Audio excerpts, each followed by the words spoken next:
ঘরে দুইটি জিনিস থাকলে আপনি ফকির হয়ে যাবেন, আপনার ভিতরে দারিদ্রতা চলে আসবে, ঘরের ভিতরে কোনো রহমতের ফেরেশতা ঢুকবে না, ঘরের ভিতরে কোনো বরকত থাকবে না, কোনো রহমত থাকবে না। এটা নবীজি সাল্লাল্লাহু আলাইহি ওয়াসাল্লাম জানিয়ে দিয়েছেন। বুখারী শরীফের 5525 নম্বর হাদিসের ভিতরে রয়েছে। হযরত তালহা রাদিয়াল্লাহু তাআলা আনহু তিনি জানিয়ে দিয়েছেন, নবী সাল্লাল্লাহু আলাইহি ওয়াসাল্লাম দুইটি জিনিস ঘরে রাখলে ওই ঘরের ভিতরে রহমতের ফেরেশতারা প্রবেশ করে না, এবং যেই ঘরে রহমতের ফেরেশতা ঢোকে না ওই ঘরের ভিতরে কখনো বরকত থাকে না।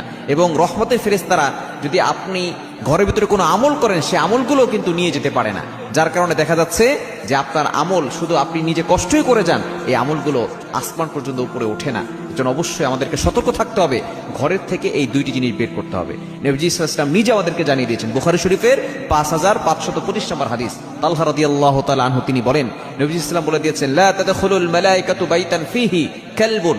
এক নাম্বার, যেই ঘরের ভিতরে কুকুর থাকে। আমরা অনেকে কিন্তু কুকুর লালন পালন করি, ঠিক কিনা? কুকুর